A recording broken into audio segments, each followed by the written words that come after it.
Scholarship student college থেকে Sadia miss বলছি।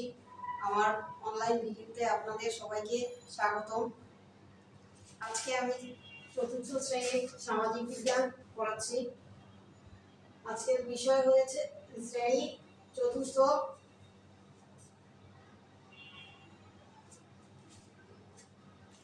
বিষয় সামাজিক বিজ্ঞান। প্রথম অধ্যায়। সবাই পেজ নাম্বার 2 খোলো।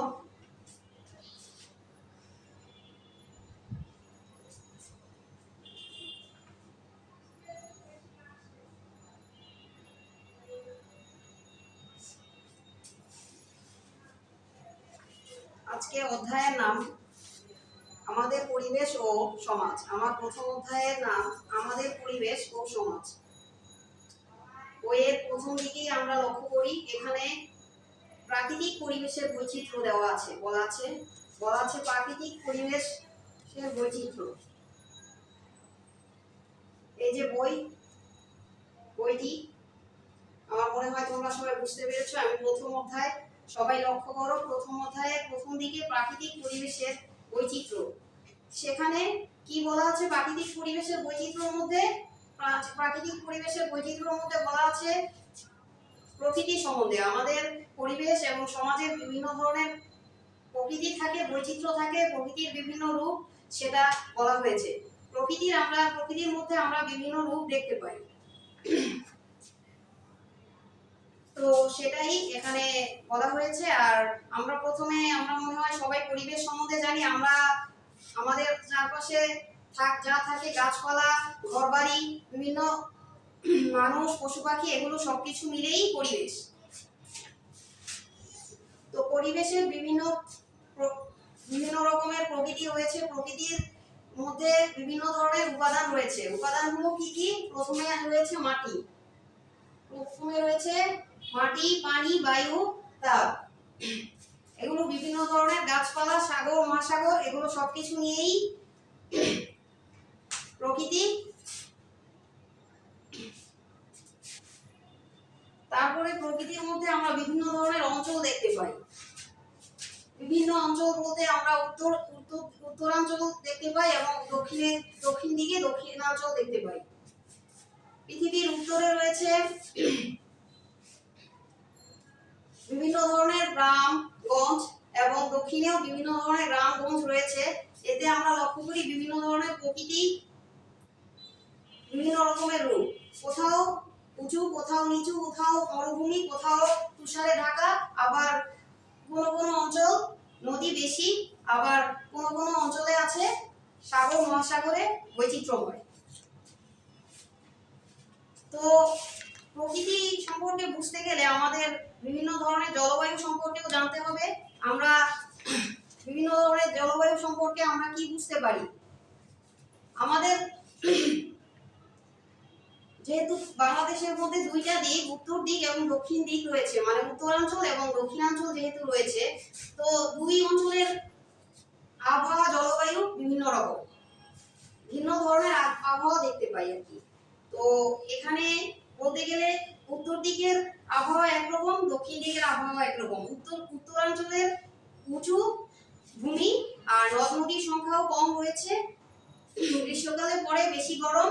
উত্তরাঞ্চল বলতে আমরা তো শহরগুলোর নাম জানি, আমরা তো ওই অঞ্চলগুলোর নাম মনে হয় সবাই জানি। আমার মনে হয় তোমরাও জানো। কোন অঞ্চলগুলো পরে বলো তো? রাজশাহী, বগুড়া, নাটোর, কুড়িগ্রাম, পঞ্চগড়, এগুলো সবই উত্তরাঞ্চলের জন্য বিখ্যাত। তারপর দক্ষিণ দিকে দক্ষিণাঞ্চলে কি? ভূমি নিচু এবং নদ নদী বেশি। তো দক্ষিণাঞ্চলে আমরা দেখতে পাই কি? বঙ্গোপসাগরে বিস্তৃত। দক্ষিণাঞ্চলের নদীগুলো কোথায় গিয়ে মিলিত হয়েছে? বঙ্গোপসাগরে গিয়ে। সেখানে ভূমিগুলো নিচু, আবার নদ নদী রয়েছে বেশি, সেখানে বন্যাও বেশি হয়। যেমন কুমিল্লা, ফেনী, নোয়াখালী, চট্টগ্রাম ইত্যাদি। তো আমরা পেজ নাম্বার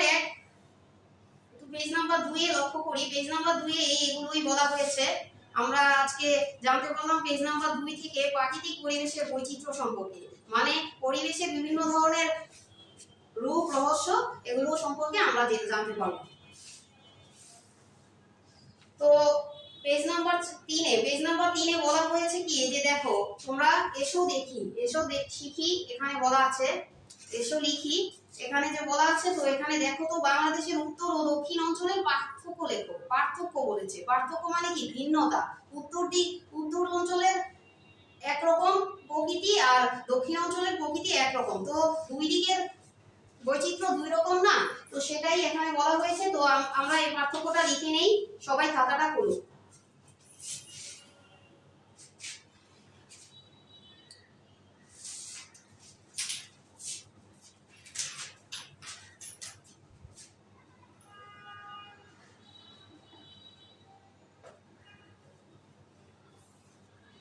সবাই সুন্দর করে খাতাটা খোলো এবং খাতার মধ্যে সুন্দর করে পার্থক্যটা লিখে নাও। বাংলাদেশের উত্তর ও দক্ষিণের পার্থক্যটা লিখে নাও। তো আমাদের পার্থক্যগুলো লিখতে হলে প্রথমে কি করতে হয়? প্রথমে দুইটা ঘর টানতে হয়। এই যে এভাবে ঘর টানবে,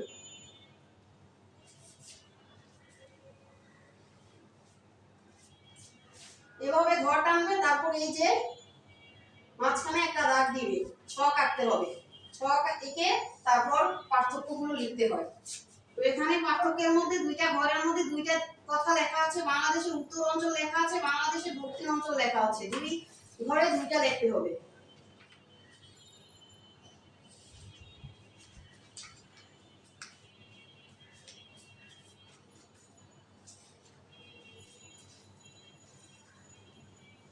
উত্তর অঞ্চল এবং দক্ষিণ অঞ্চল। আচ্ছা, তোমরা শর্ট করে বাংলাদেশের উত্তর অঞ্চল এত কিছু না লিখে শর্ট করে তোমরা উত্তর অঞ্চল দক্ষিণ অঞ্চল ওইভাবে লিখতে পারবে।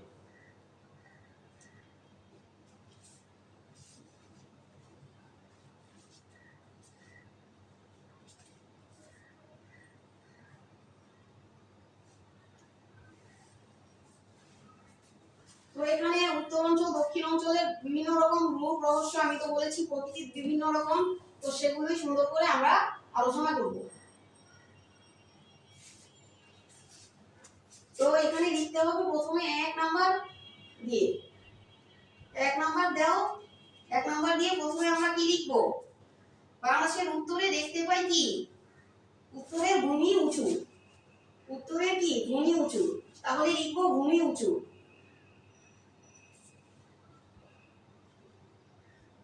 উঁচুর মধ্যে অবশ্যই চন্দ্রবিন্দু দিবে। তারপর দক্ষিণের ভূমি নিচু।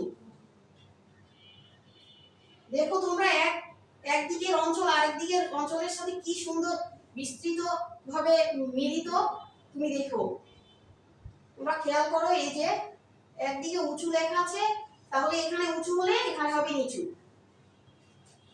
তারপরে এখানে কি হবে? এই যে ভূমি উঁচু বলেছে না, ভূমি উঁচু, তাহলে উত্তর দিকে কি?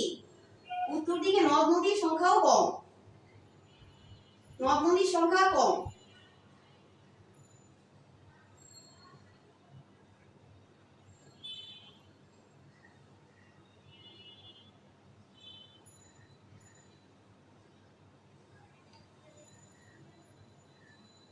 দক্ষিণ দিকে হবে নদ নদীর সংখ্যা বেশি।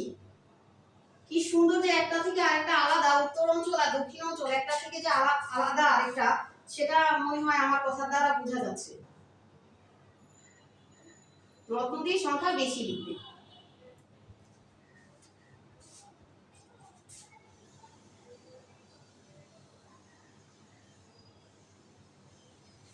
তো এখানে এরপর 3 নাম্বার, যেহেতু নদ নদীর সংখ্যা কম, তাহলে কি উত্তর অঞ্চলে কি বৃষ্টিপাতও হয় কম। এটা লিখে ফেলো, এটা আরেকটা পয়েন্ট। আচ্ছা, আমরা যেখানে ছিলাম সেটা 3 নম্বরে ছিলাম উত্তর অঞ্চলে বৃষ্টিপাত হয় কম।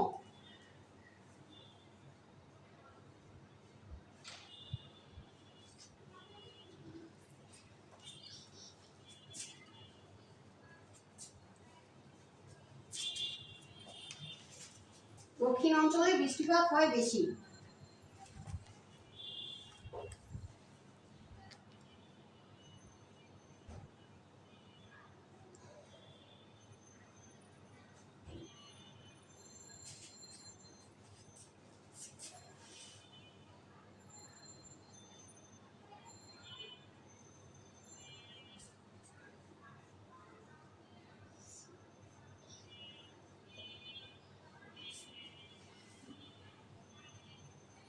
বৃষ্টিপাত বেশি হয়। তাহলে এই তিনটেই থাকলো,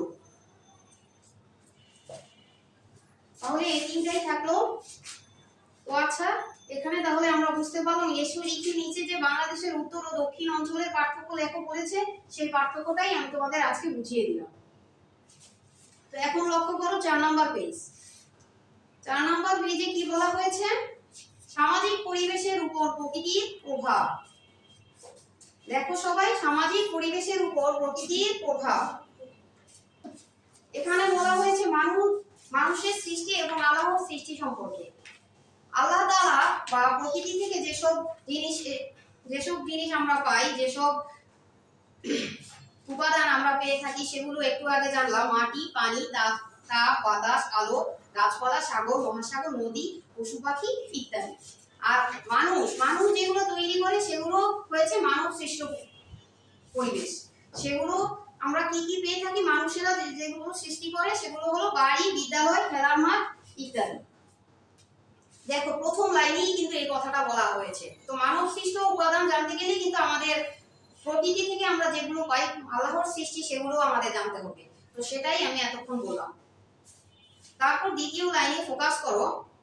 একই সাথে সমাজের বিভিন্ন কাজ যেমন কৃষি এবং পরিবহন ব্যবস্থাও সামাজিক পরিবেশের অংশ। হ্যাঁ, অবশ্যই কৃষি এবং পরিবহন ব্যবস্থাও আমাদের সামাজিক পরিবেশের সাথে ওতপ্রোতভাবে জড়িত।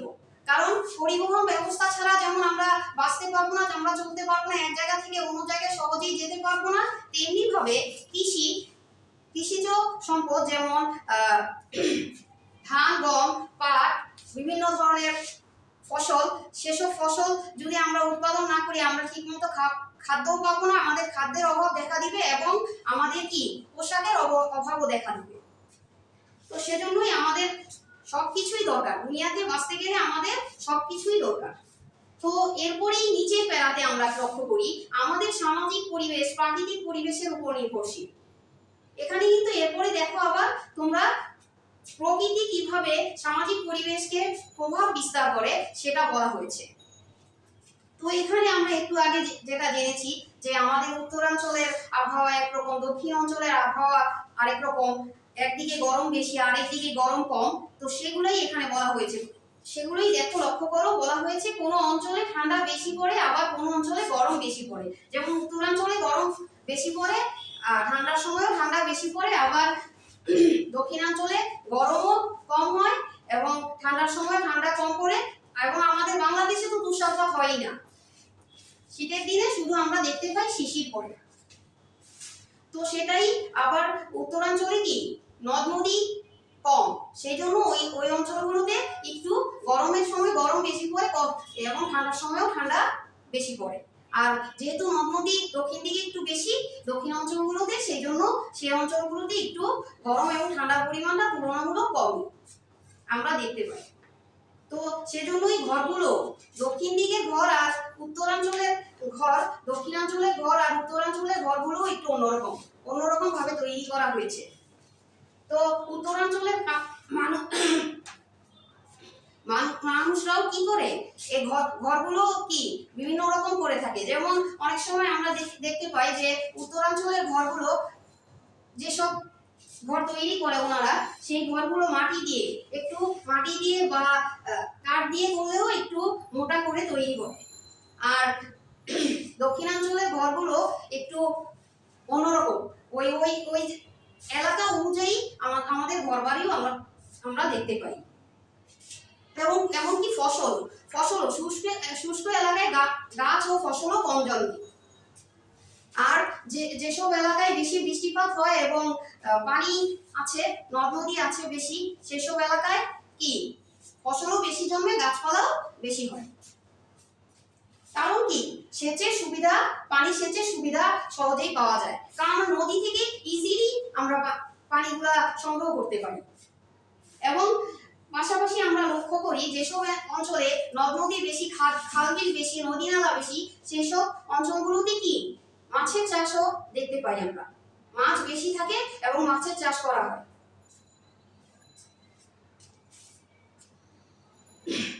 তারপরে এই যে নিচের প্যারাটা, লাস্টের প্যারাটা আমরা লক্ষ্য করি সামাজিক পরিবেশ ও প্রকৃতির উপর প্রভাব ফেলে। তাই আমাদের পরিবেশ নিয়ে সচেতন হতে হবে। কি কি সচেতনতা বলতে বোঝানো হয়েছে, কি কি সচেতন, কিভাবে আমরা সচেতন হব? সচেতন হব এটা যে যেহেতু যেখানে আমাদের গাছপালা কম দেখা যায়, যেমন উত্তরাঞ্চলে যেহেতু নিজে নিজে গাছ হয় না, মানে নিজে নিজে গাছ হবে কিভাবে, ওখানে তো নদী নালাও কম, তারপর মনে করো বৃষ্টিপাতও হয় কম, তো গাছপালা তো ওখানে বেশি হয় না, তো ওখানে আমাদের কি বেশি বেশি গাছ লাগাতে হবে।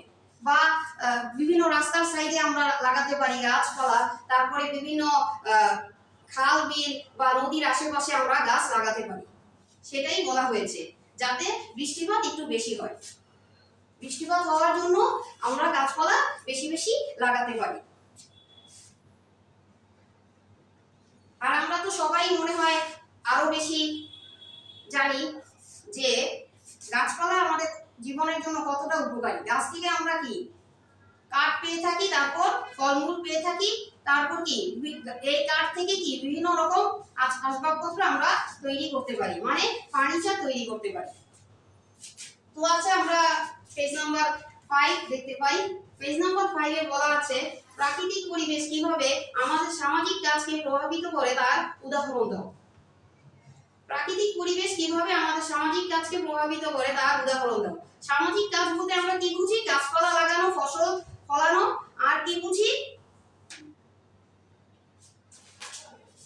ঘরবাড়ি তৈরি করা। তো এগুলো সুন্দর করে লিখি। এটাও দুইটা পয়েন্টে লিখতে হবে, দুই তিনটা পয়েন্ট দিতে হবে এবং আলাদাভাবে ওই পাঠ্যকের মতো ভর করে লিখতে হবে। এখানে কি বলেছে? হ্যাঁ, উদাহরণ দিয়ে তো লিখতে হবে বলেছে।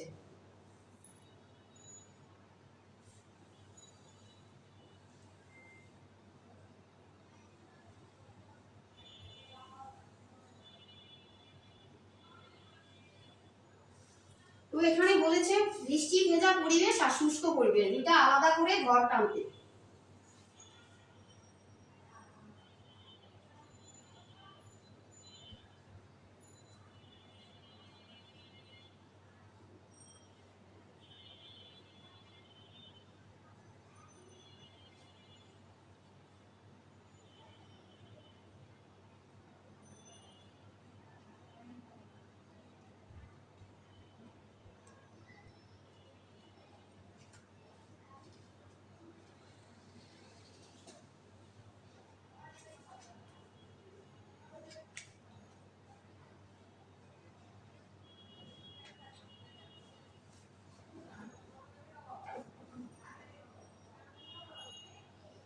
বৃষ্টি ভেজা পরিবেশ আর শুষ্ক পরিবেশ আমরা খাতায় তুলি। দেন 1 নম্বর দিই। 1 নম্বর দিয়ে প্রথমে লিখব বৃষ্টি ভেজা পরিবেশ। বৃষ্টি ভেজা পরিবেশে কি বেশি বেশি গাছ জন্মে।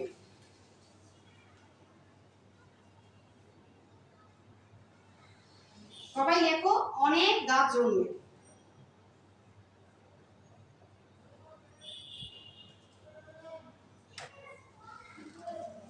যেহেতু এটাকে সামাজিক কাজ বলা হয়েছে, সামাজিক কাজ বলতে আমরা গাছ লাগানো, ফসল ফলানো, মাছ চাষ করা এবং ঘরবাড়ি তৈরি করা, বিভিন্ন ধরনের স্কুল, দালান কোঠা এগুলো তৈরি করে, এটাই বুঝি। তো 2 নাম্বার শুষ্ক পরিবেশ। শুষ্ক পরিবেশে কি কম গাছ জন্মে।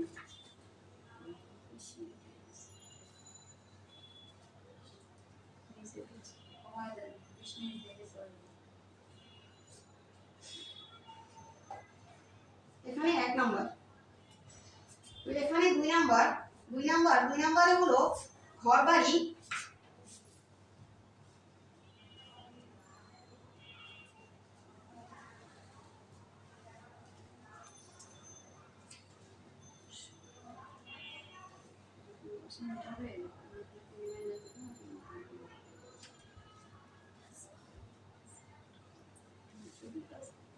তৈরি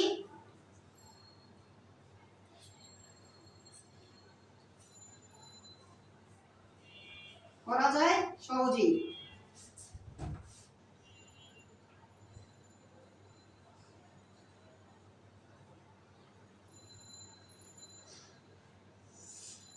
আর এখানে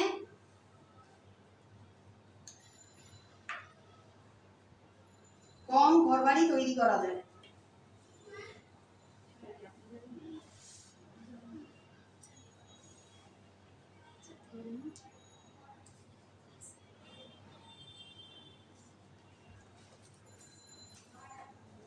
এখানে 3 নাম্বার, হ্যাঁ 3 নম্বরে মাছ চাষ,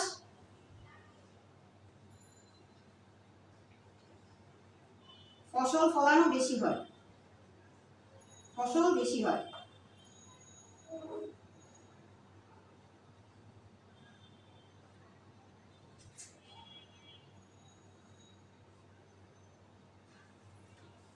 তিন নম্বরে ফসল মাছ চাষ, ফসল কম হয়।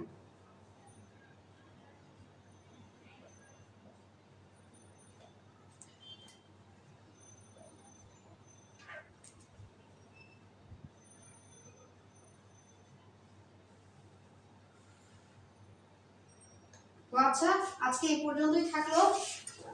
তো আমার ভিডিওটি ভালো লাগলে সবাই লাইক দিও, কমেন্ট দিয়ে শেয়ার করে দিও এবং সাবস্ক্রাইব করো বেল বাটনে ক্লিক করে। আসসালামু আলাইকুম।